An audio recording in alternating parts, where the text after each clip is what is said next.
Bonjour tout le monde, c'est Nicolas avec l'outil en ligne Canva, un outil vraiment très puissant, extrêmement intéressant, extrêmement utile.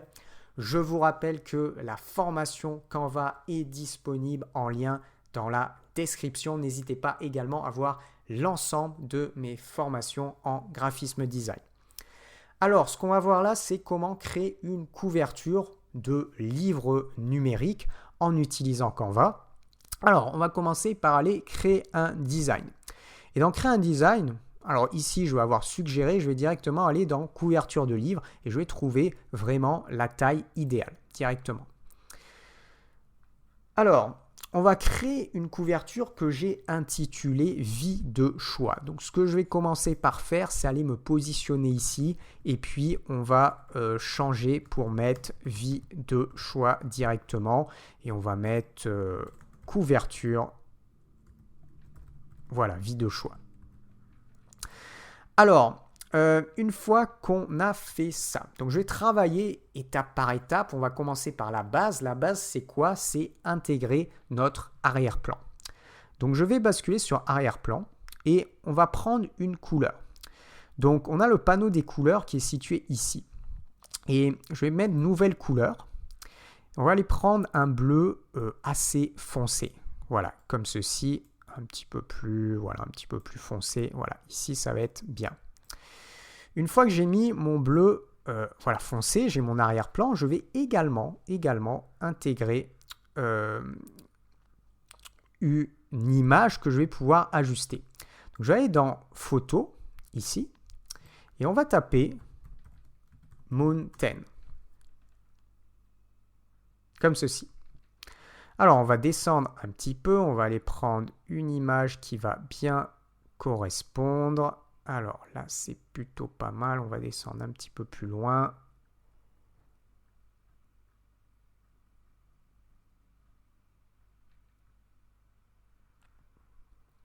Alors voilà, on va prendre ce type d'image.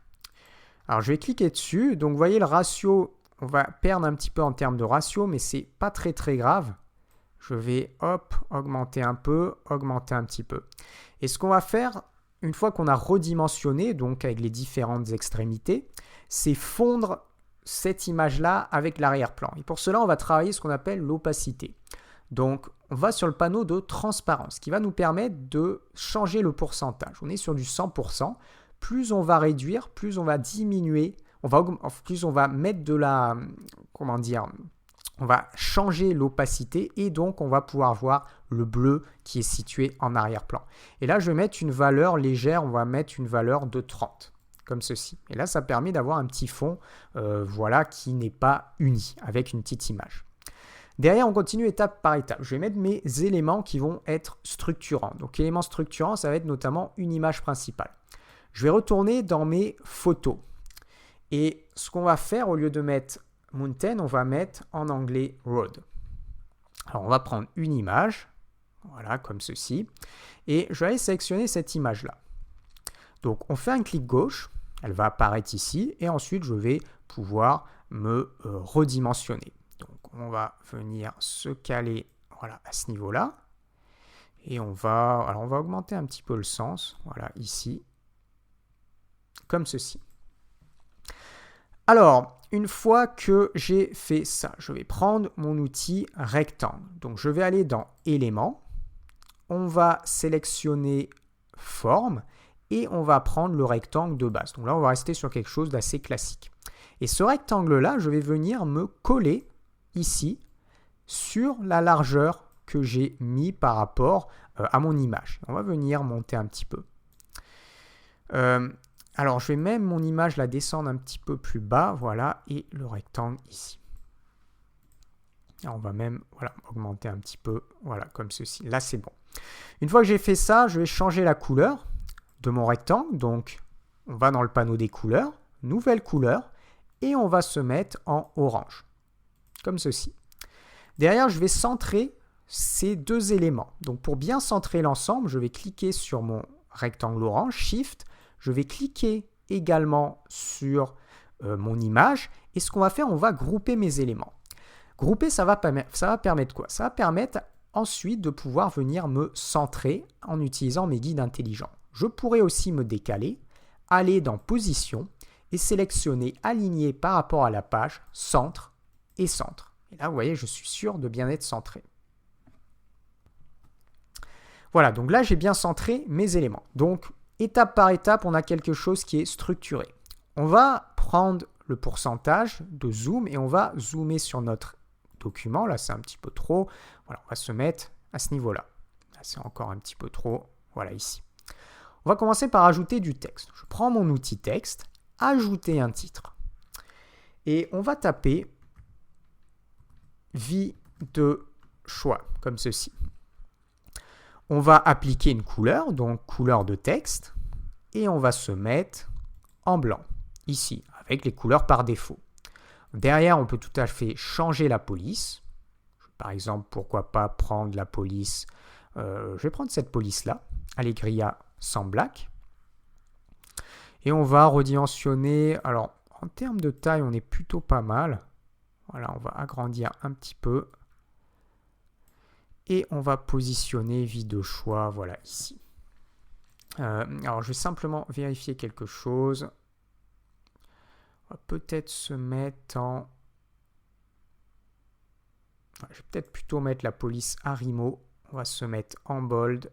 On va voir ce que ça donne. Voilà, comme ceci. Alors, une fois qu'on a fait ça, on va réduire un petit peu le texte. Donc là, on va changer la taille. On va se mettre, par exemple, sur du 80. C'est un petit peu faible. Voilà, on va se mettre... Là, c'est un petit peu trop. Voilà, comme ceci. Et je vais mettre vie de choix ici. Ensuite, je vais dupliquer mon élément en cliquant sur Alt. Et je duplique. Alt, clic gauche.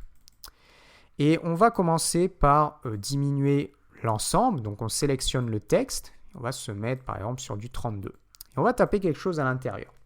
Et je vais mettre se donner la capacité de vivre sa vie et de réussir, comme ceci. Alors là, on va mettre en minuscule, simplement la majuscule au début. On sélectionne l'ensemble et ensuite, on va se mettre sur un petit peu plus gros. 42, c'est par exemple plutôt pas mal. On va jeter un coup d'œil. 48, c'est mieux. Voilà. On va positionner ce texte-là ici et le titre ici. Et ce que je vais faire ensuite, c'est simplement appliquer 3 flèches au-dessus. Je vais aller dans Éléments et j'ai simplement à taper Arrow. Je tape Arrow, je vais trouver des icônes de flèches et je vais prendre par exemple une flèche gratuite, celle-ci. Je fais un clic gauche, je l'applique et je vais faire une rotation. Donc rotation, vous prenez sur une extrémité.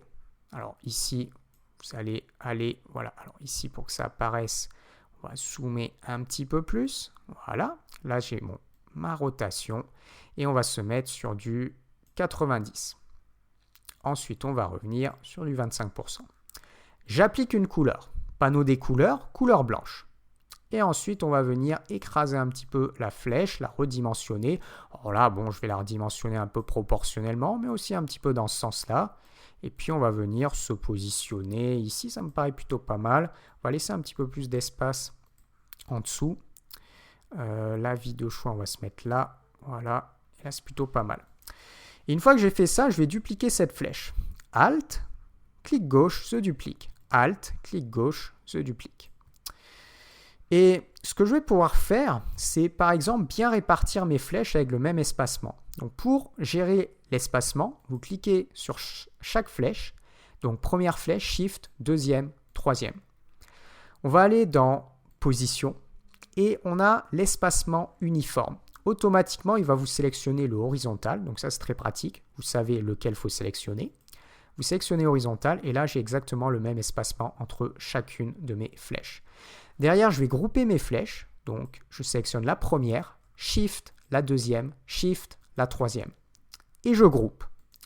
Une fois que j'ai groupé mes flèches, je peux simplement venir me centrer, comme ceci. Ou utiliser mon panneau position et aller sur centre. Mais là, vous voyez, hop, il n'est pas coché parce que j'étais bien centré. Si par exemple, je me décale un petit peu, Je vais dans position, là je peux cliquer sur centre et hop, je me suis bien centré, comme ceci. Et voilà, donc on reste sur quelque chose de classique, étape par étape. Là, on a créé une couverture de ligne numérique. Alors, pourquoi pas rajouter éventuellement des effets, pourquoi pas rajouter des étoiles. Mais là, voilà, vraiment, on a créé quelque chose de simple, de cohérent. Donc, on va se mettre sur adapter la taille à l'éditeur. On a créé un arrière-plan. Ensuite, on a appliqué une image d'arrière-plan sur laquelle on a fondu. On a fondu l'image à l'arrière-plan. Derrière, on a mis nos éléments structurants avec l'image principale, le rectangle orange, et puis derrière le texte, les flèches. Et là, on a une couverture de livre numérique qui est prêt à être utilisée. Derrière, n'oubliez pas d'aller télécharger votre travail. Voilà, donc vous voyez Canva, extrêmement pratique, cliquez déposer. Il n'y a pas forcément besoin d'avoir des connaissances extrêmement approfondies en graphisme pour se lancer dans Canva. Bien au contraire, c'est accessible à tout le monde et on peut avoir une prise en main qui est quand même assez rapide. Alors, si vous avez aimé la vidéo, n'hésitez pas à me suivre sur cette chaîne. En même temps, la formation complète Canva est disponible en lien dans la description. Et n'hésitez pas à aller voir l'ensemble de mes formations graphisme design parce qu'il y a un choix énorme de formations. Voilà.